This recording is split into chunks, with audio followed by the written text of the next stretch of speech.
So again, knees bent, hands are behind the knees, and then all you have to do is extend that leg out as straight as you can. So straighten your knee, lift your foot up towards the ceiling, so it looks just like that. 20 seconds on each side, and we'll repeat that 3 times. There we go. So here's number 2 on the left. Okay. Excellent. And I think, for the most part, the lower back wants to feel better, and I know everybody who has lower back pain definitely wants it to feel better. Presenting it with the opportunity to do that, meaning doing the right stretches and the right exercises, really goes a long way in helping your lower back out. It goes a long way in helping to alleviate a lot of that pain and a lot of that tension that you feel in your lower back. It doesn't have to be long, it just has to be consistent. So a lot of people will ask, well, Jared, how often can I do a routine like this? And I recommend, the stretches. Here's the last one. The stretches, so these first 3 exercises, I like to do those 2 to 3 times a day. The strengthening exercises, kind of a 1 to 2 times a day on those as we get into those. And that's what's coming up next. So we'll hold this left side. This is our last 20-second hold on the left.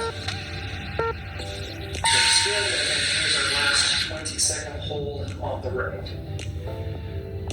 Just like this. And then we'll get into 3 of my favorite, we're going to do kind of a range of motion strengthening exercise next, and then we're going to follow that up with 2 of my favorite low back and core stabilization exercises after that. Okay, fantastic. So I'm going to turn off this timer, and then I'm going to get my 1-minute timer going.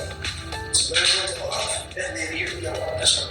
First exercise that we're going to do is called a posterior pelvic tilt, well, an anterior posterior pelvic tilt.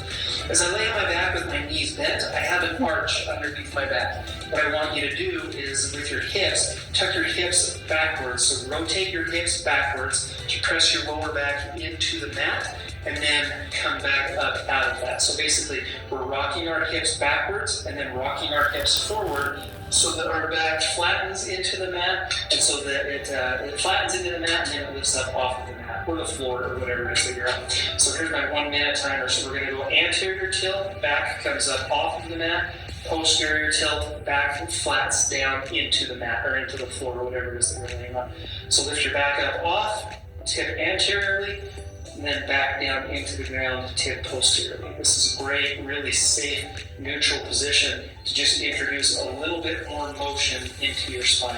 Hold it for 1, 2, 3 seconds down, come up, and then hold that for 1, 2, 3 seconds up. So it looks just like that. And again, we're going to go for about a minute on this. Now, if this is aggravating to your back, please feel free to skip this exercise. Some conditions this might be a little bit aggravating for. Sometimes if you have severe disc problems, either a disc bulge or stenosis going on in your back,